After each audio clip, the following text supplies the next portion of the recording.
we played with that little boy. And he fascinated me because there were never any dark-eyed people in my family, except one cousin once removed whose mother was a Spaniard. Anyway, and he had the most beautiful black eyes, and I don't even remember his name. I think I'm totally suppressed it. We had a little ladder wagon, and he would love to. You come to get me, pick me up for the ladder wagon ride. And then one day, and my sister remembers something else. I wrote it down. Monica or Sonia? Sonia. Monica doesn't remember anything. I think she barely believes she was raised in Germany. Well, I don't she know. was quite a bit younger. Yeah. How much are you? She was born in 36, and Ariane was born in 31, so 5 years younger. Yeah, but still, 36, you would still remember, I mean, But- the war ended in 44. Yes, 45. she should remember some of the later stuff, but the earlier stuff, she would have real troubles remembering it the way Ariana and Oh, Sonia yeah, did. I agree. Well, anyway, so I went to the door. I wish I could remember his name. I said to the mother, can we play with him? And he was kind of, all of a sudden, he was standing behind her instead of coming out, standing behind her, sort of looking around. I said, later, I said, why was that? Later, I thought, what, did I do something wrong? Did we tip him over with a wagon? We didn't. You know, maybe something happened. I don't know what happened. And the woman was crying. And then she says, no, he can't play with you. He can't play with you. And slammed the door, and they never saw him again. I think they had told him, pack up tomorrow, we'll get you. We, no, you know, it is so baffling to a kid when this stuff happens. And then we had one neighbor, the woman was Christian, and he was a Jewish guy, and he was a tall guy with a big black head with white brim, and a beard, and we called him Godfather. And we knew his name was Mr. Epstein, and we really greeted him very respectfully. And he always smiled at us and greeted us. They were never politically active or anything. They had no kids. One day, some really attractive young teenagers were painting his face, and we stood there. We were Painting his face? His fence. And I said, oh, where do they come from? And you know, all the girls were standing there. Oh, look at these nice-looking guys.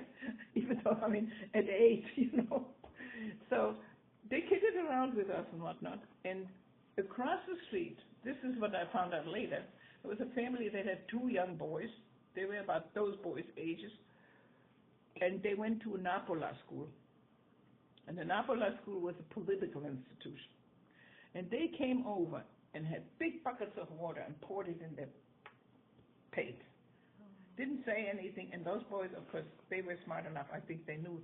They didn't say anything. They packed up their stuff. They were inside. The next day, they had gone back to England. I said, where did those boys go? Oh, well, they were English? They were Brits, I think. They were Germans, but they were already living in England and had come back to paint for these people. You know, help these old elderly people out. And then were they relatives or what? Yeah, they're nephews. Oh, okay. Nephews. So later on, you know, they had Flag Day in Germany. You must show your flag. But we didn't have poles. You had something we had outside blinds, wooden blinds outside, and you could have even with them that way, or you could stick them out this way. They had a link. So if it was hot and whatnot, you put them down and they put them out so you could see it out the window. I wish we had that kind of stuff. So on that end, on the corners of that contraption, you attached the flag that had a string to it. So it hung down the front of your house. And you say a flag, is that the swastika flag? Yeah. Yeah, we made dental dresses out of it. Well, that was after the war. After war, yeah. So the man and the woman didn't want to be contrary and attract attention. So they hung out the flag, and this stupid Mr. Gimble goes up there, cuts the flag off. It was easy to do. It was just on a string, and it was on the lower part of the house, you know. It was 2 floors, but it was hanging from the lower floor, and it would barely cover the garage. They had a garage going down, you know. So, but not enough of that. He came back with a paint pot and painted a red Star of David, and this was white stucco houses, and these houses were built in 36. which means like 2 years earlier they weren't dirty or from the dust or what. And everybody was totally. Who was Mr. Gimble again? Mr. Gimble was a party member number 6. Oh, okay. Gimble? Fanatic, yeah. Gimble sounds like a Jewish name. No. It was Gimbel. He was a postal employee. That's a federal job. He would have lost that job. So he was a fanatic. So then, and you know, after the war, in 1950, the occupation came in 1945, and they threw out all the Germans, and the whole section was just Americans. So you couldn't get there. We didn't get back till 1955. And the houses were all gray and dirty from the soot and whatever. And you could still see that Star of David. It was just a darker gray. It wasn't red anymore. And I took one look at it and said, oh my God. You know, because then all of a sudden... You ought to write all that stuff down. How did you get to see it if you weren't allowed in that area? After they opened up the fence and In 1955. So they never repainted the house or anything? well, after that, but No, I know, but the But it was American 50 occupying but- forces... are you kidding? They didn't repaint houses, they destroyed them. But in They threw 50, everything but out. in, Ariana, but in 55, you came back and that's when you saw it. Yeah, Yeah. that it was still there. And I said, oh no. I mean, and then the other thing that happened is, you know, all the windows are obstructed. But ours was like, I don't know, like it was a duplex, but it was 4. It would be a quadruplex, so there was a corner, ours was a corner, then there were 2 other houses, and there was another corner. And then there was an opening, and there was another block line. There was always 4 houses connected. And I guess so, yeah. You could have more. There's still more in the pot. It's just gonna be warmed up for lunch tomorrow. I don't need to make a pig out of it, but it's good. No. I'm a slow eater anyway. Oh, actually, that's probably best for your digestive. that's probably better, yes. Good I for guess your blood sugar too. I ate fast all through the war, believe me, and you were the fast so nobody else could grab it. That should be enough for old grandpa. So my grandfather, so what they had to do, they wanted to make sure if they got bombed, who to look for under the stone. I mean, it was wooden houses. So anyway, so because there was no man in this entire block, male left, you know, they were drafted, or if they weren't drafted, like one neighbor, he was too old, they had to do some civil service job. My grandmother we lived in the 1st and 2nd floor, and he lived on the 3rd floor. And my grandfather was delegated to be the block warden, which means he had to go out every night and make sure there was no light showing.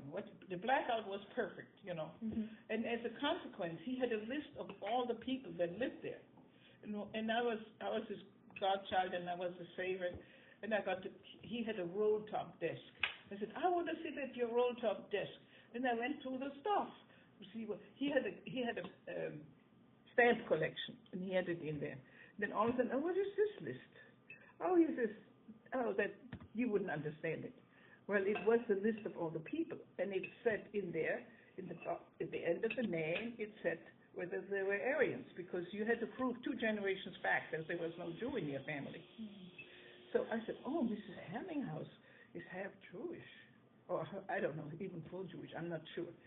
She said, don't you dare ask anybody about that, why that and whatnot. She lives there. I'm hiding these records. When somebody comes, I'm hiding that page, the entire page. It's there because she was married and they had daughter Helga we played with, and they had the dog Lobby we loved. And they gave us the most generous first communion gift, you know. We were really very friendly with them. And so he said, if they come and look at my records, I always hide that page and hope they don't see a page missing. And of course, they go through the zip sometimes, you know.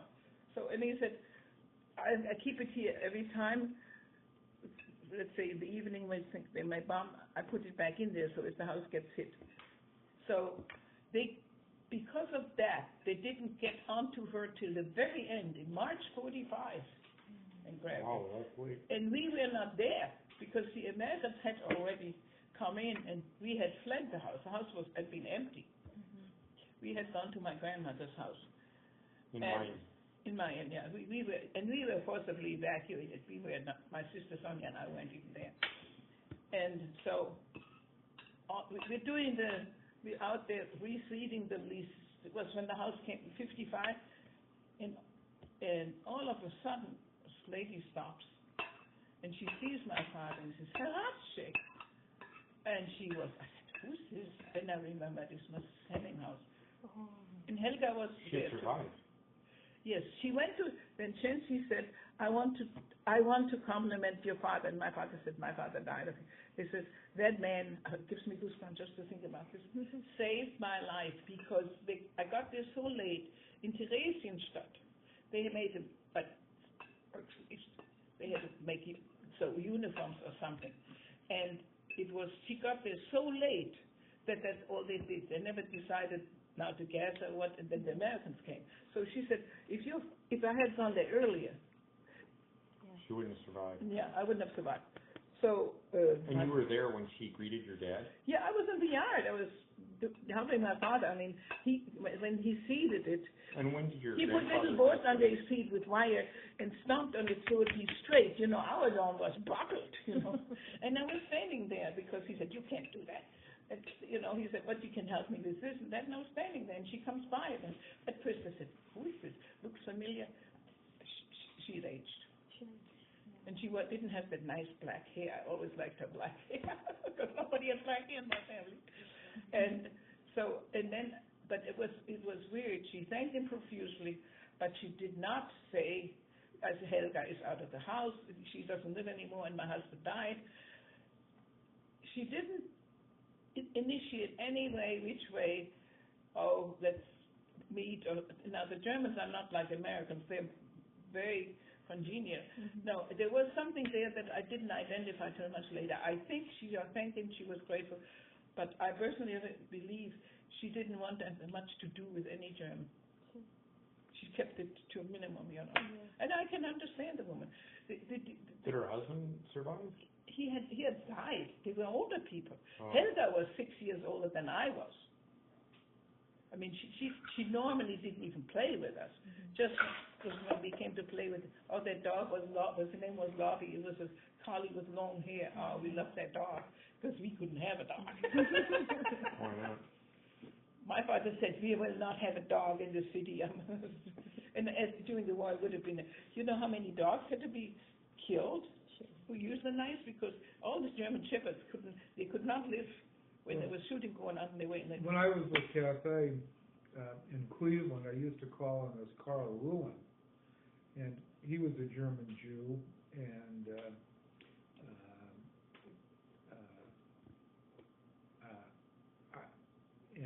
I guess he was a survivor.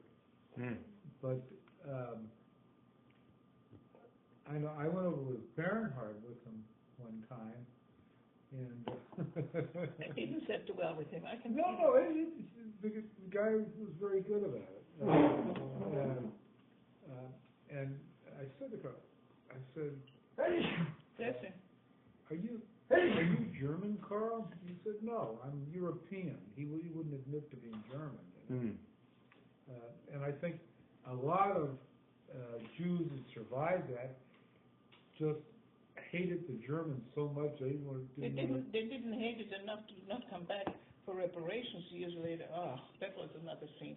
The Office for the Well, have you read there's a book called The Lucky Child? The what? The Lucky Child? No. It's a quick read about a guy he was a young Jewish boy who that's the theme of his book, is that he was lucky simply to survive. Right. Oh, yeah. And then he went on to be a magistrate with the European court, and had one case he writes about at the end. He had Holocaust deniers come before his court, and he had to recuse himself. He recused himself from the case. I can imagine.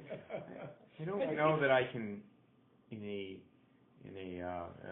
he lost all his family. And it really is sad how his dad could have survived very easily because he had been put into the infirmary towards the end, and he remembers waking up and the Germans were gone, and he thought that it was a setup. That he thought what? He thought it was a setup. Oh. That they were going to kill him, and so he and his dad caught up with the rest of the Germans who had been, the rest of the Jews who had been evacuated. Well, it was a death march, and they left the infirmary. The Allies were advancing so quickly. They just left him. They would have both survived, and in that time frame, when they caught up to him and were on the death march, his dad passed. I think his dad died in his arms. It's like you're like bawling when you're reading that part of the story. It's just a tragic. Well, I haven't thought about this for a long, long time, because as a child you stand there every time something happens. Well, you never talked about any of this when we were kids. I mean, it wasn't until, well, and I can understand why. But I never heard any of these stories growing up. Well, here's another story. We were in a pretty well-to-do area, but here's the thing. You mean in Frankfurt? Yeah, you see, here was this huge property belonged to Rothschild. And his house was a really fancy house. We used to call it the Schlösschen, which is a little castle. And it became an ice cafe after he left. He sold the property, and they sold these houses along here, the property along here, separate. And after the war, all the Rothschilds came back, and my grandfather and father had to pay extra, and I think he could prove there is an authority where the market values are listed, and they would not let my father take that to court as proof that he had paid the going rate. That's the part that my father hated. And these were not the people that were thrown out. These were descendants they were sitting in France and in Switzerland, and that's created a new resentment because they wanted to benefit from something that they hadn't suffered from. Some people were doing it somewhere else, but these Rothschilds, inheritors, did that. But when you think of all the things that happened, for example, my father told me this story. I don't know when he told me that. My father told me this story. His friend Leo Günther, he had one short arm, and they called it the Kaiser Wilhelm arm because he had one short arm. And because of that, he was made fun of and all that. And my father befriended him. And that was in Mayen, where he grew up. And so my father was the only person that was suspicious. And he said, Leo, this thing is not going to be going well. You better get out of here. But my father never talked about any of this in front of us, because I was a big discussion person then. And so Leo said, but I don't want to go to America. I don't speak English. I'm 40 years old. What can I still do and get a job? I can't speak English. How can I get a job? And his sister would say, when I go to America, I'll never see a green leaf on the tree again. She had this notion America was all a big step, like in Africa. So finally they went. And something I didn't know that he told me. What year did they leave? Do you remember? No, because it must have been probably about 35 or so. I have no clue because he didn't live. Because if they waited till 38 or 39, they would not have gotten there. Let me tell the story. That was the luck in this situation. Leo lived in Mayen, it's a small town, and the people knew he was Jewish and they couldn't care less. They were all Catholics, and so what? He's not that way they were pretty good. And what happened is, he told me this later. Leo said... Who told you? Leo, Uncle Leo. I called him Uncle Leo. He picked me up at the pier the first time I came to him, one time in New York, when I was new. So he told me that story that my father never even told me. He said, your father was really badgering me. And since he was my friend, I figured, well, maybe he's got something there. So what you had to do is you had to register with the American Embassy to be given a visa to America. And actually, America didn't like to bring in Jews in those days. Yeah, but no. Anyway. No, because there was a very German population. I mean, that was why we were so reluctant to enter the war for so long, is because of the high German population in the United States. So anyway, so he finally said, "Okay, Wolfgang, I'll do that since you are so pesky about this." That's what he told, not my father. My father never told me this stuff. So I finally registered, and the consulate sent me a number, a 10-digit number. That means you're getting the visa. You are registered here. And he had another bunch of friends who were in Cologne, and he said, "Well, let's try to see if we can get out on the same ship." But whether they didn't want to talk on the phone or what, he decided to go from Mayen to Cologne wasn't so big, such a big distance. And I said, "Let's meet in Cologne and we'll discuss our travel plans from Cologne to, I don't know, Bremerhaven." I think they had to leave from Bremerhaven. And he got... They were going on my ship. Pardon? They were going on my ship. Yeah, or in those days nobody flew. And so I went there to Cologne, and I got there, and I went like this. The doors were open to the apartment. Everything was turned up and down. They had taken the valuable, these were pretty well-to-do, paintings and slashed them with knives and swords and whatnot, shredded them. And they had taken the rugs, and they had taken the marmalade that the lady had, and everybody had home, and slatted the rugs with it. I mean, he said, I can't just tell you. I just stood there. And then I thought, well, I shouldn't really worry about this. This is telling me I better really get out and don't contact anybody else, because if they find out I'm in cahoots with them, they're finding me too. He was so scared.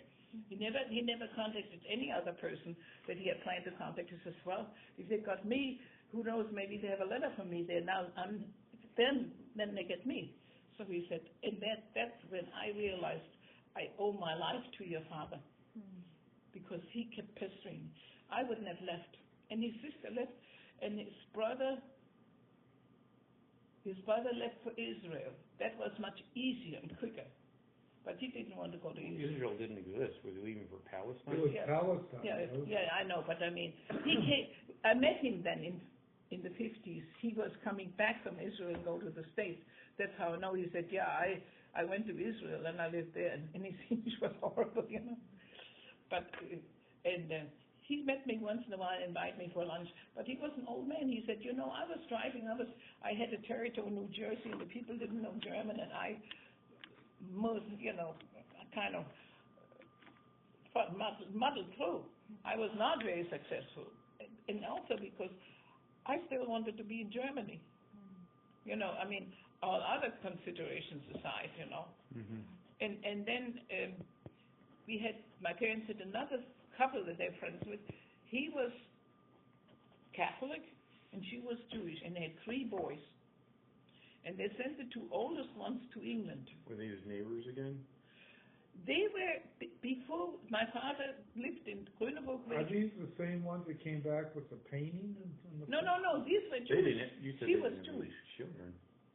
Yeah, no. You missed the ones.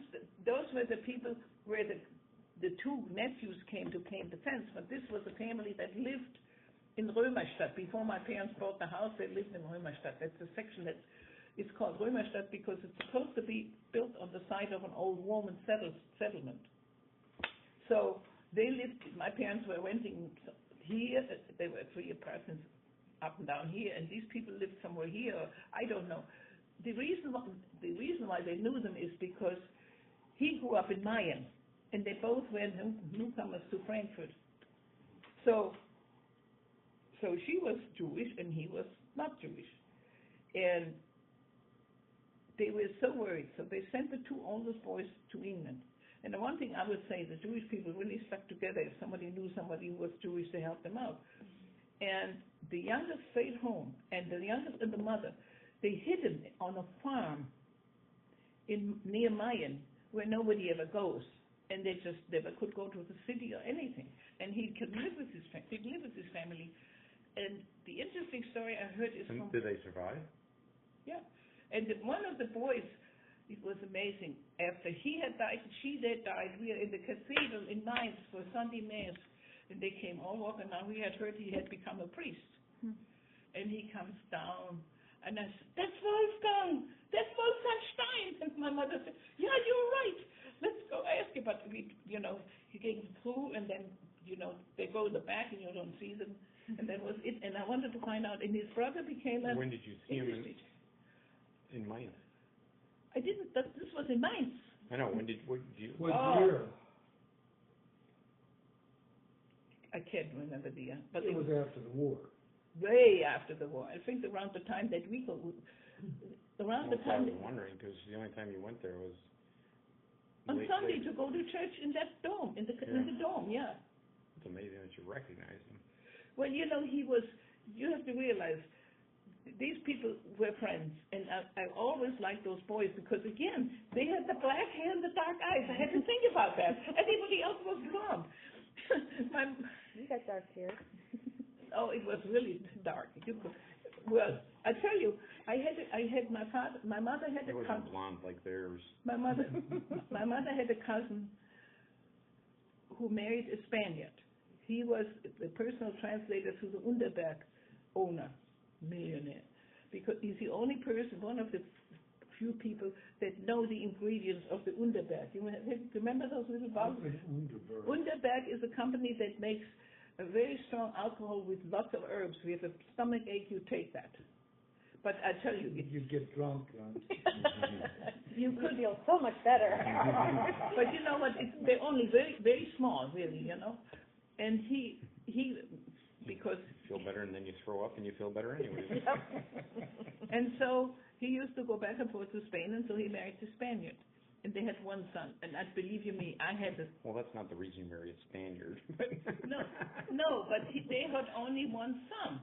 I know, but you said he went back and forth to Spain. That's why he married a Spaniard. But yes, because he was fairly old when he married her, because I guess the church didn't do anything. Maybe he liked black hair people too.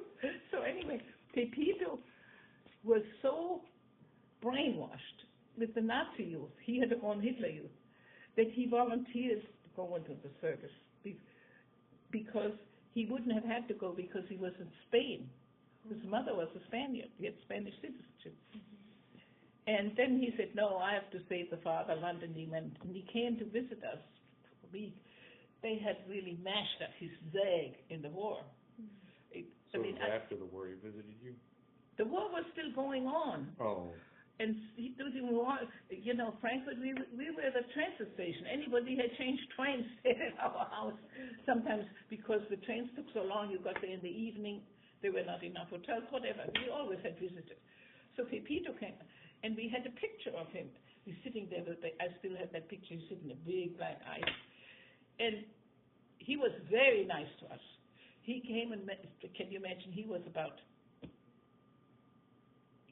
easy 10 years older than I was. He was built like a German, and he had the complexion of a Spaniard. He picked us up at school. God said, where did you get this gorgeous hunk of a man to pick you up? I said, it's my mother's cousin. And he said, yeah, I heard that before.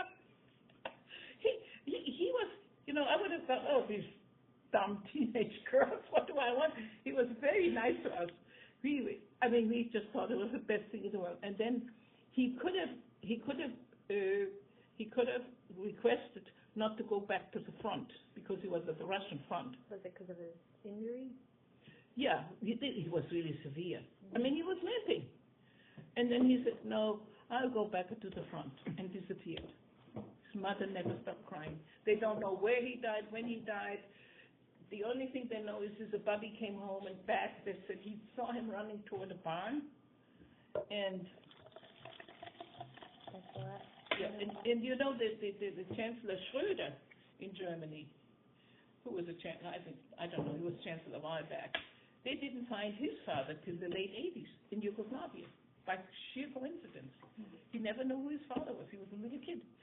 So, and of course, my uncle and Rosalia still went to Spain after the war, during the war. I was so surprised. One day she shows up at the doorstep with her sister, and she had bananas. Oh, where'd you get bananas? So we brought them from Spain. And we asked Monica, you know what this is? She says, I Did don't it know. last that long? Pardon? They lasted that long? Well, I don't know, but she had bananas. I mean, you know, I don't know. Maybe she wrapped them well. I don't know, but I know she had 4 bananas, and it was like bringing gold. And Monica said, I don't know what this is. Can you eat this? Well, they could have started off pretty green. Yep, it's true. Yeah, you know, whatever it was, you know. And so after the war, we visited her in Spain once. At first, I visited her, and I think it was 3 years after the war, and she still had bags and boxes, everything for Pepito, and she didn't speak good German. And when my mother was telling stories, she says, Pepito auch, also, you know. She never lived that down, that her only son volunteered to come back. She said he should have stayed in Spain. I mean, this is, you know, and of course, Pepe, we call him, his father Pepe, and he was Pepito. He never said anything about that, but he was one of those Westphalians, you know, a little bit on the stoic side. He said, what can you do? Yeah. He said, of course, he said, you know, Franco was an idiot. One time he said Franco was an idiot to go with it. You know, the Legion Conda, that was the German troops that helped Franco, so. But, you know, he just didn't want to get involved in that, you know. I tell you, it's so much stuff going on, and some of the stuff was like outer space people coming and people disappearing. We didn't know this. Many people don't believe that. My sister and I, we had to go in the BDM, which was the Hitler Youth, when you're 10. And on Wednesdays, What was it called? BDM, Bund Deutscher Mädel. And Mädel is girl, you know. And I hated the part where they always wanted me to be competitive in sports. You have to run faster. And I was having attacks. I didn't know at the time it was the spleen when you're young. You do overexertion, the spleen reacts, and I had always had pains. And they said, yeah, you don't compete, you don't do. I hated it. Yeah. But on Wednesdays often we did crafts. That was okay. On Saturdays we had to meet and march and sing, and on Sundays one time we had to go to the train station and stand in the heat with a rose because the Japanese ambassador was coming. We had to stand in fire, and it didn't mean anything to us. Japanese ambassador, what's he doing? But we had to do it. And how old were you when that? 10. We were in there when we were 10. And they had meetings every Sunday, and I finally recognized the fact they didn't want us to go to church. And the church said you cannot. I mean, they were 3 masses. Maybe I might have been able to go there, but at first they all said you cannot come to church in the uniform. And when we had the uniform on, there was no time to go home and change and go all the way to the other side. So. Why did they not want you to wear the uniform? The church thought this was already cooperating with Hitler. He said, admitted that. That was it. And I was in the Jesuit parish, and the Jesuits are smarter than the others. So one day, Father Klein said, you know what, you can go to church in uniform, just put a coat over it. So we could That's go. the way around it, yeah. Yeah, but you know, he was getting very cautious after they hauled off my instructor for Holy Communion. Why did they haul him off? I never know. There was a rumor. He was doing catechism for all house employees. You know, everybody had a maid or a cleaning woman for that profession because they were usually single people, and they were kind of lost because they didn't have family contact. They just, you know, I don't know, but they offered that to all those single women out there, and supposedly he said something that could be interpreted the wrong way. And one of the girls was, I'm a big nut. Yeah, I want to play Hitler, or whatnot. And so she went and talked, and that was it. They hauled him up. Now, he did get out. He survived. Somebody got him out. But he never came back to Frankfurt again, and nobody knows where he went. But I think on one of the films he was there, on the First Communion, my father was filming, he going like this. Are those the films that you have in your freezer? Yeah. I don't know if they can still use them. I would only entrust them to somebody who I could really trust if they're extremely cautious. So, but, you know, and again, we didn't know Pater Kirchner, why is he gone? And no, people were afraid to even. Are the films that are in your freezer all personal? Your dad filmed those? Yeah. No. No. There's some of Hitler. There's a newsreel from 1937 or 1938. The weekly news. From Germany, in Germany. Yeah, somebody gave that to my father. He owed money those to can be pretty valuable. Mm-hmm. if you do any good. We try to put them on a machine. I wouldn't do that. That would destroy them. Well, you know, we started and we didn't realize they were brittle and they started ripping, so we took them right off. Oh. But I put them on not on a DVD, but before that on A VHS? What do you call the tapes? VHS? Well, but he mixed them up with know, the Cassette tape? Video cassette tapes. Yeah, but they mixed them with. Yeah. But the guy was stupid and mixed them up with the families, Sullivan families, all mixed up. No, they're not all mixed up. That film will play through. Do you have the VHS tape at home? Yeah, I've got it. Do you know where it is? Sure. Would you lend it to me? I'd just like to watch it. Yeah. Does it have sound with it, or is it Oh, No, silent? no, it's all it has silent. titles in between. You know, it shows Mr. Simon, who was then the chancellor of Some England, very old meeting Hitler. family stuff, like Mickey's 5th birthday, which has more of me in it than Mickey. You were the favorite child? Yeah. Of course, he was a prince. Well, at Mickey's 5th birthday, there was only 3 kids. He was a prince. But anyway, I mean, some of the stuff, when I talked to Hildegard, she said it, you know, all of a sudden stuff. How often do you guys get your reunion together still? I used to see her once a year. She's the one person that calls me regularly. Pardon? Does your eye get tired? Yes.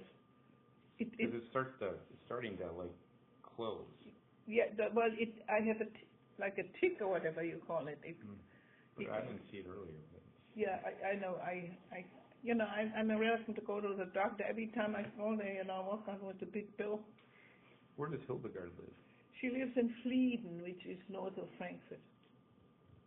And But how many? You would. Now you got Hildegard together had with a grandfather your who she can tell some fantastic story about her grandfather because he saw through that bunch right away. He said he didn't want anything. All those videotapes should be put in DVDs, by the way. And we should transfer them. Yeah, they should be transferred. I mean, we could do them as digital. Do you? How many were in your graduating class? Because you were getting together with them for a while, weren't you? No, we were 13.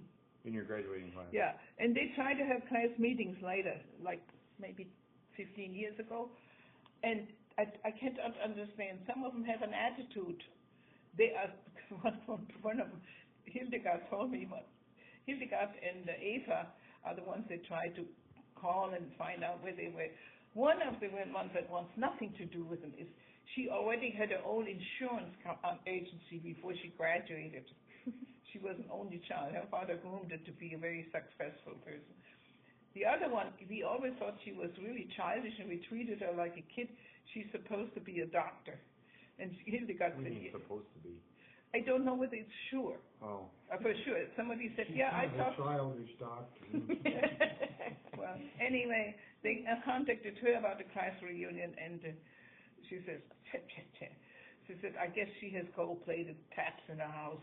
That's the kind of way she came on, This is very difficult. And, well, one of the girls had cancer, and they amputated her leg, and she committed suicide. Can't find her anymore. So if I'm a... that would make her unavailable, wouldn't it? She said they can't find her anymore. I don't listen. Well, it took them for a while to figure out where she was because she came from Stuttgart. And Eva Maria lived next door. And we used to cheat a little bit because she used to help me with the math when we were not supposed to, and I helped her with English. What do you mean help her? Well, like not on test. You mean cheat in the test? Well, we couldn't cheat on the test, but we were supposed to do it alone, and she gave me the formula, or something like that. It wasn't, to too much. But I used to go to her house, and she used to show me. You graduated with a high school class of 13. Yeah. Was in the Abitur then? Mhm. And where were you? So that would have been. The other 13. You would have been 18. So no, I was 20. So that would have been. That's another incident that. 51. So it was way after the war then. Yeah, but I tell you one thing: you had the consequences of the war lasted past 51. But where were you? Where did you graduate with your Abitur? Where were you geographically at that time? In Frankfurt. You were back in Frankfurt? Yeah. On the house in Klunebaum day? No, that's the Americans had that. We lived in Prieststrasse, which was by the cemetery. There was only 13 kids in your class? It was all girls, you said. Yeah, there were only 13 left to graduate. The other, maybe 13 or 15, one or two moved away, and the others stopped at 16. You took out a mittlere Reife, which is a middle. How do you? Reife is maturity. You know, it's called middle maturity exam, and they went from there into flipping burgers. You know, you get me off the track.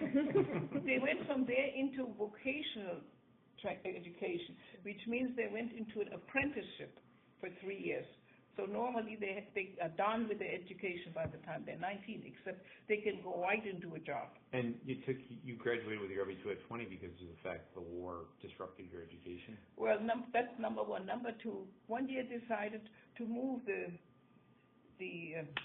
every year the class is, you go to the next grade. And one year during the war, they decided to move that to fall. So we stayed in the same grade for 18 months. Then after the war, decided this wasn't such a good idea. So we moved it back to Easter. And believe you me, we had such an uprising. My friend Margot, she said, well, I can't tell my parents anything. They're too old. They don't know what goes on. Her mother had her when she was 40, which was unusual. But all the others said, get your parents to go to school. We don't want to be 18 months in the same grade again. And they decided,